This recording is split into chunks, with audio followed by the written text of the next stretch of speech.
Eternal Energy and Information by Professor Jimmy Ninja Chai Kong. Page 14. Fighting Fears Takes You Everywhere.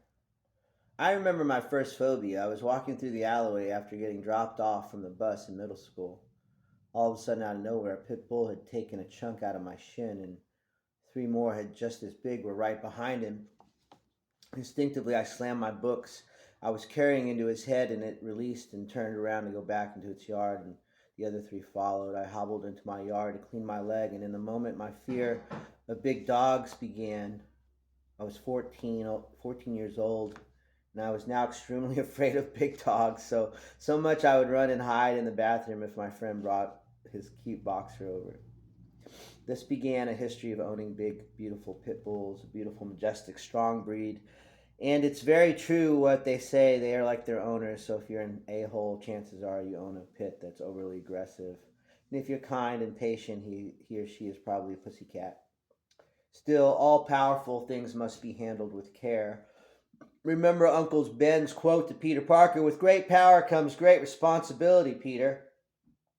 One day out of the blue, or upon conscious awakening, I realized that it was between me and the dog, and it would have to be the dog if it was that simple, and I was cured.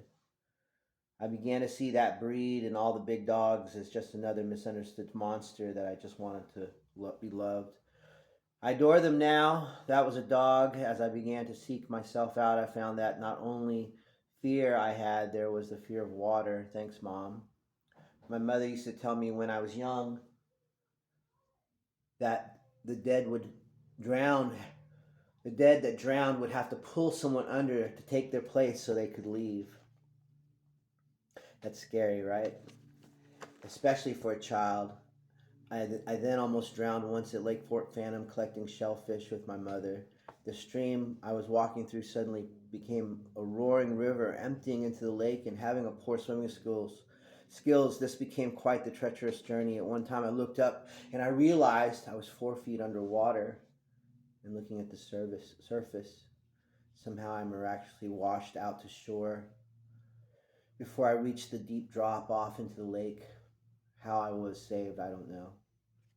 Then there was the time when I moved to South Florida. I was so excited to see the ocean, I didn't realize the rip current had pulled me into the deeper, and I wasn't comfortable swimming. I started waving frantically at my friend David Story, and he thought I was playing waves back. He swam over to me, and I held his britches as he dragged me back to shore.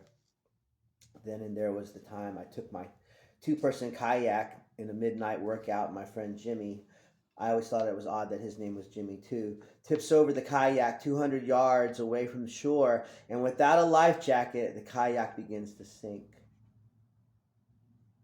I immediately start swimming, realizing 30 feet away I'm not going to make it, even saying to God in my head, so this is how it ends. I decide to swim back, and I tell Jimmy I can't make the swim, and with his help he saves my life and basically drags me back to shore. Completely exhausted, I sit smiling while Jimmy can't believe what happened and even accuses me of faking the whole thing to build up his self-esteem because he had feeling bad about leaving his hospitalized daughter in Chicago while he sought work in South Florida. He leaves and goes back to her the next day. It's always been funny to me how Americans will look at me like I'm some kind of samurai guide. They're very Miyagi-san, another synchronistic event. I don't know. To say the least, I was afraid of the water. I was very afraid. So what do? I buy a surfboard. I decide I will conquer this fear just like the last. At first, I just tie the leash to my ankle to float around on the board. Then a month later, I'm swimming around the board. Almost a year later, I'm catching waves, and I'm even surfed on the last great hurricane. Yeah, I can swim, and I'm less afraid of the water. Yet one of the lessons there are many of the oceans will teach you is that you'll never beat her, but you must respect her, and I do. I'm so pleased with conquering this fear because the exhilaration of surfing, the pure awesomeness of having the ocean get behind you and push you forward is the closest thing I've ever felt to God's hand pushing me forward in life.